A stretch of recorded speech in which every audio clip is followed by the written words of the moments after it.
Hello students. तो previous video lecture में हमने अबायोटिक फैक्टर्स के बारे में जानकारी ली थी, है ना। अबायोटिक फैक्टर्स कौन कौन से देखे थे हमने, जैसे कि सॉइल है, टेम्परेचर, लाइट, वाटर। इन अबायोटिक फैक्टर्स के बारे में हमने देखा था। अभी हम देखेंगे कि जो अबायोटिक फैक्टर्स है इनको ऑर्गेनिजम्स रिस्पॉन्स कैसे देते हैं। कि जैसे एनवायरनमेंट में कुछ चेंजेस आती है तो इन चेंजेस के अनुसार ऑर्गेनिजम्स खुद को कैसे अडॉप्ट करते हैं, खुद कैसे सर्वाइव और फ्लरिश होते हैं, इन सब के बारे में हम लोग देखेंगे। और कुछ पॉसिबिलिटीज़ है जिनके बारे में हमको यहाँ पे जानकारी लेनी है। तो पॉसिबिलिटीज़ कौन कौन से? Number 1, regulate,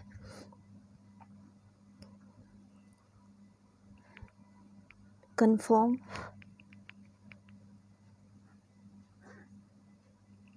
number 3, migrate, and number 4, suspend. ठीक है, तो सबसे पहले हम देखेंगे रेगुलेट। तो आपको ये पता ही है कि ऑर्गेनिजम्स खुद को मेंटेन करते हैं, मतलब होम्योस्टैसिस मेंटेन करते हैं, है ना। होम्योस्टैसिस, अब ये होम्योस्टैसिस क्या है? तो it is the balance between the internal and external environment of the organism.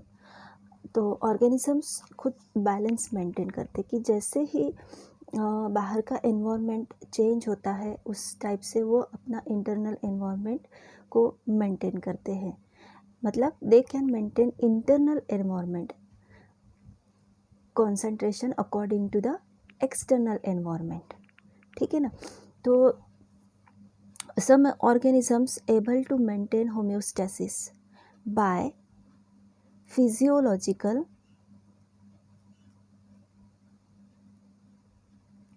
and behavioral changes.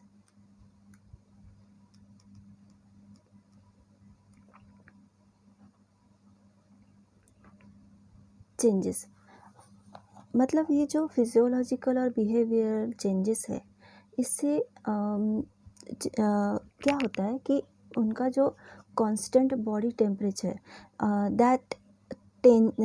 that physiological and behavioral changes ensure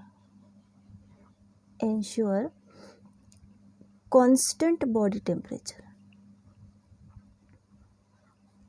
तो ये कांस्टेंट बॉडी टेम्परेचर इंश्योर करते हैं, कांस्टेंट ऑस्मोटिक कॉन्सेंट्रेशन इंश्योर करते हैं।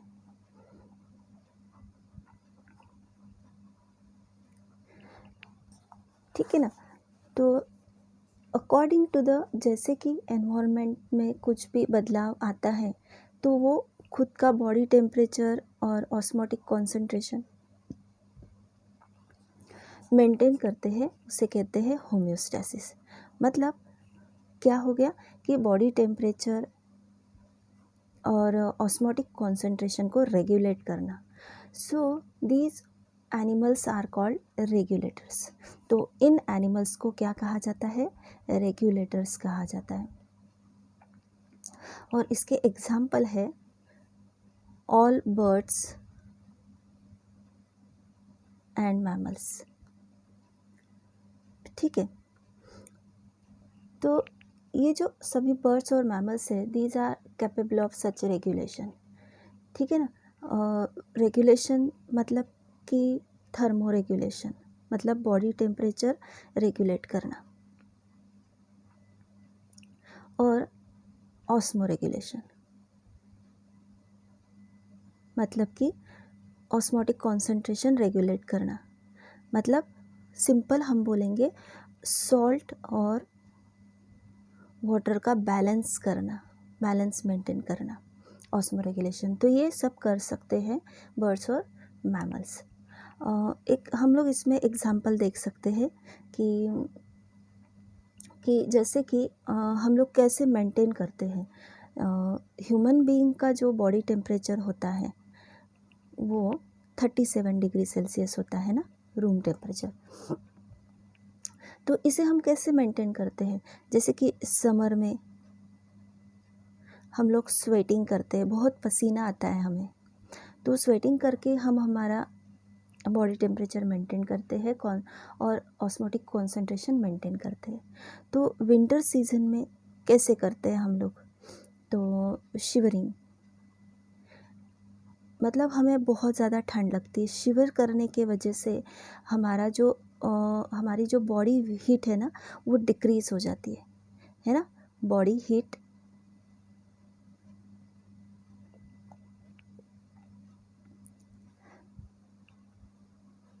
Body heat जो होती है वो इंक्रीज़ हो जाती है, और इसकी वजह से हम हमारे बॉडी का टेम्परेचर मेंटेन कर सकते हैं। शिवर करके हम हमारे बॉडी का टेम्परेचर बढ़ा सकते हैं, ठीक है, इंक्रीज़, हाँ, नॉट डिक्रीज़।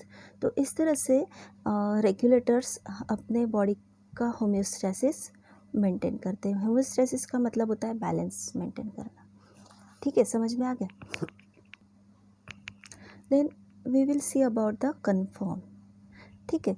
तो यहाँ पे हमें क्या ध्यान रखना है कि जो एनिमल्स बैलेंस मेंटेन करते हैं वो रेगुलेटर्स हो गए, और जो नहीं कर पाते हैं, most of the animals and plants can not maintain constant internal environment, मतलब जो अपना कांस्टेंट इंटरनल एनवायरनमेंट मेंटेन नहीं कर पाते, these animals are called conformers.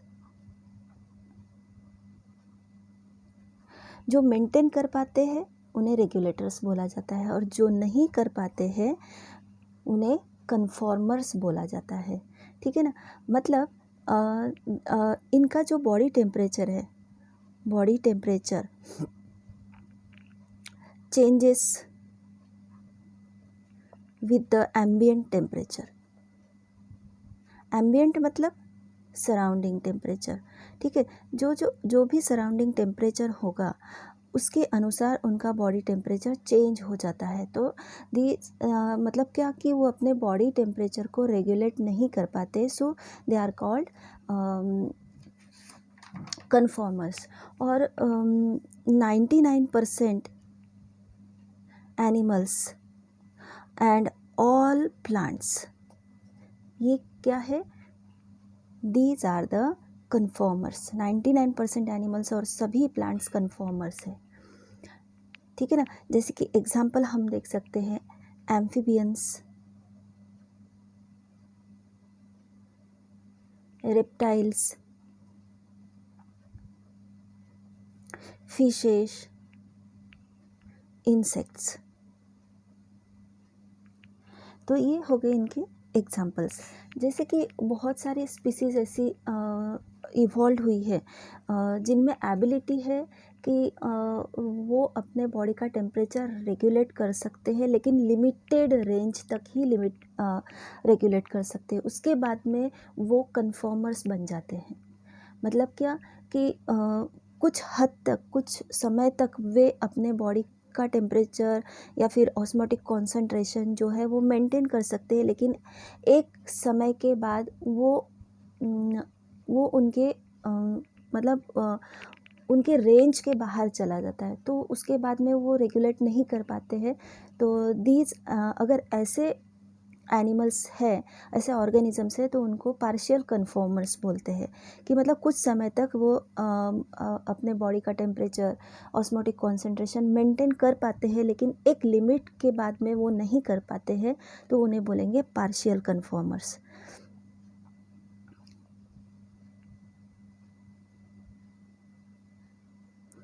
ठीक है, पार्शियल कन्फॉर्मर्स। तो इसमें इन रेप्टाइल्स आ सकते हैं पार्शियल कन्फॉर्मर्स में। तो समझ में आ गया कि कन्फॉर्मर्स क्या हो सकता है, कि जैसे कि एक्वेटिक एनिमल्स है, फॉर एग्जांपल हमने अगर जो सॉल्ट वाटर नहीं, फ्रेश वाटर के जो फिशेस है, अगर उन्हें हम लोगों ने सी वाटर में डाल दिया, तो वो सी वाटर क्या होता है कि बहुत ही सॉल्टी होता है, और ऐसे सॉल्टी वाटर में उनको अगर डाल दिया जाए तो बाहर का एनवायरनमेंट सॉल्टी और अंदर का जो उनके बॉडी के अंदर का एनवायरनमेंट है वो नॉर्मल होता है, तो वहाँ पे बहुत ज़्यादा प्रॉब्लम जाती है सराउंडिंग एनवायरनमेंट से कोप अप करने के साथ, सो उनकी डेथ भी हो सकती है, ठीक है ना। मतलब कि जैसे एक्वेटिक एनिमल्स में ऑस्मोटिक कॉन्सेंट्रेशन है,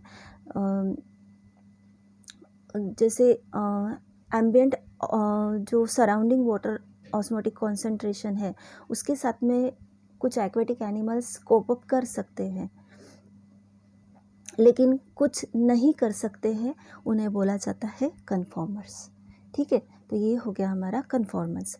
अब हम देखेंगे माइग्रेट और सस्पेंड क्या है। तो यहाँ पे आपको ध्यान रखना पड़ेगा कि कुछ एनिमल्स शॉर्ट पीरियड के लिए मतलब उनकी एक्टिविटी जो है वो सस्पेंड कर देते हैं। अगर एनवायरनमेंट स्ट्रेसफुल है तो कुछ एनिमल्स माइग्रेट कर लेते हैं और कुछ एनिमल्स अपनी एक्टिविटी को सस्पेंड कर देते हैं। तो इन दोनों के बारे में हम अभी देखेंगे। तो माइग्रेट मतलब क्या हो गया, शॉर्ट ड्यूरेशन विजिट हो गया। अब ये क्यों होता है, तो ऐसा बर्ड्स में होता है, बर्ड्स माइग्रेशन करते हैं। एग्जाम्पल बर्ड्स, मतलब कि अगर स्ट्रेसफुल हैबिटेट है तो स्ट्रेसफुल हैबिटेट से माइग्रेट करते हैं हॉस्पिटेबल एरिया की तरफ। मतलब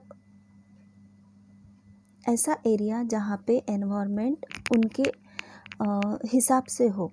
तो ऐसे स्ट्रेसफुल एनवायरनमेंट से वो हॉस्पिटेबल एनवायरनमेंट में जाते हैं, उसे बोलते हैं माइग्रेशन। मतलब क्या, the organisms can move away from the move away temporarily. तो ये होता है temporarily,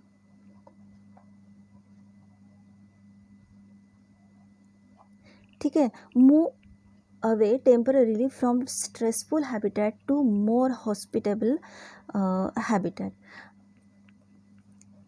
and return when stressful period is over. और ये स्ट्रेसफुल पीरियड ओवर होने के बाद में वापस से अपने पहले जगह पे चले जाते हैं। जैसे ही यहाँ का स्ट्रेसफुल एनवायरनमेंट ओवर हो जाता है तो ये वापस चले जाते हैं। तो इस तरह से शॉर्ट ड्यूरेशन विजिट बर्ड्स देते हैं, ठीक है ना। तो जैसे कि विंटर सीजन में बर्ड्स लॉन्ग डिस्टेंस माइग्रेट करते हैं to more hospitable area. For example हम एक एग्जांपल देख सकते हैं इसमें कि जो साइबेरियन बर्ड्स होते हैं,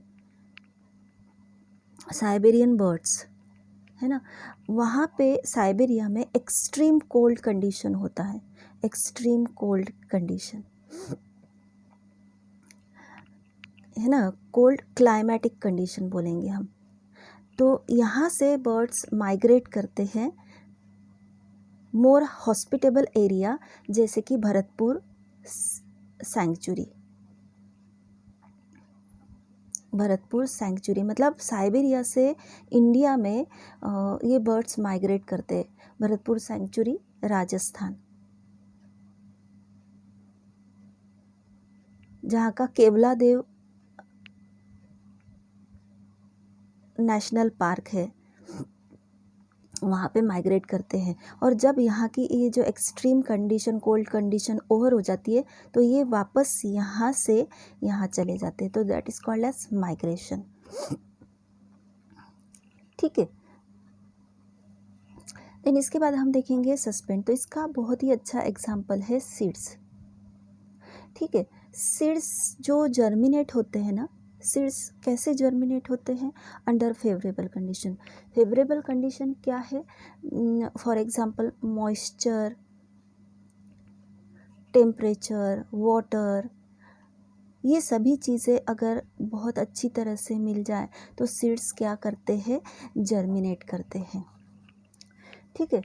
बट लेकिन अगर वहाँ पे फेवरेबल कंडीशन नहीं है, if there is no favourable condition,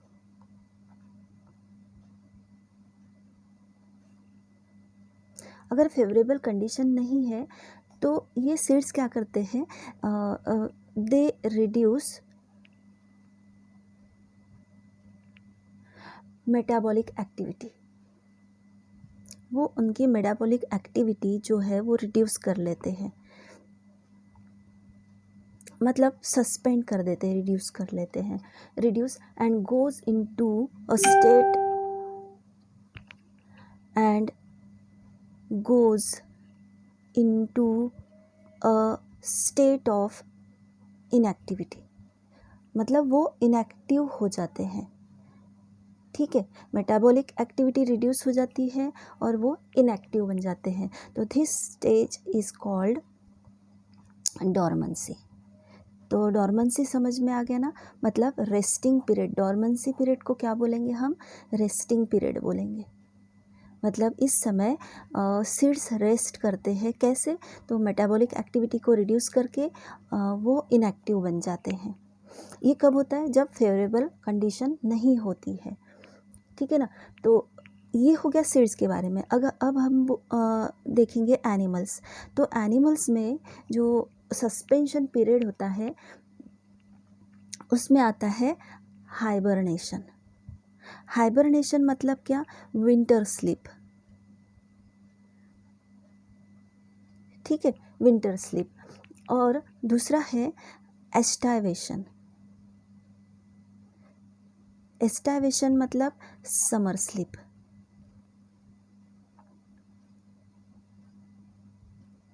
ठीक है।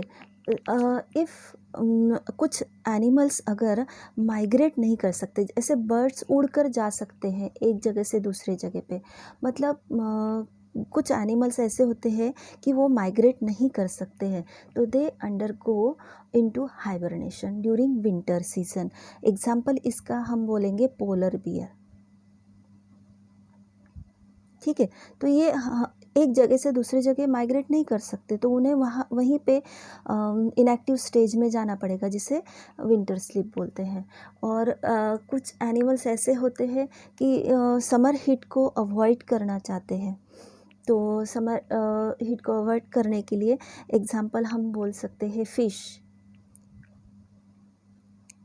सम स्नेल्स, सम फ्रॉग्स। ये जो होते हैं ये समर हीट को अवॉइड करने के लिए समर स्लीप में जाते हैं, मतलब रेस्टिंग पीरियड में जाते हैं। मतलब जैसे अगर हम लोगों ने फ्रॉग्स के बारे में सोचा, तो वो किसी पत्थर के नीचे या कुछ, मतलब ज़मीन के नीचे गड्ढा करके वहाँ पे जाकर बैठ जाते हैं। मतलब उसके पहले बहुत खाते हैं ये, ताकि जो समर स्लीप में जो फैट उनके बॉडी में जमा हो जाता है, वो फैट से ही वो ज़िंदा रह सकते हैं। और जो समर की जो हीट है वो अवॉइड करने के लिए वो समर स्लीप में जाते हैं। तो ऐसे ही एक कंडीशन है डायपॉज। तो डायपॉज ये भी एक इनएक्टिव स्टेज है।